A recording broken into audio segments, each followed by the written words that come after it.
Welcome back to another episode of History in Your Own Backyard. I'm your host, Susie Selleck, here today in Dearborn County, Indiana, at the Greenbriar Road Bridge. Stay tuned. I'll tell you all about it.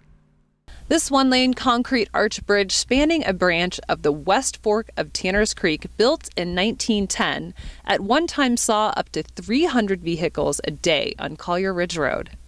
In 1999, a steel-through truss bridge just 100 yards down the hill was replaced, and a new road alignment was made, effectively bypassing this bridge. Now the original road is a dead end with only 3 households using the bridge. The bridge is listed in fair condition, which is saying a lot considering a span of over 100 years. This bridge has seen very little maintenance.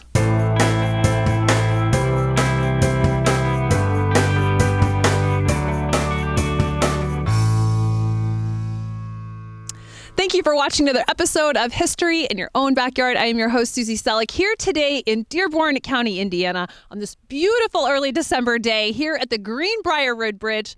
Hope you enjoyed your time with us and learned a little something. Remember, travel slowly and stop often. Bye for now.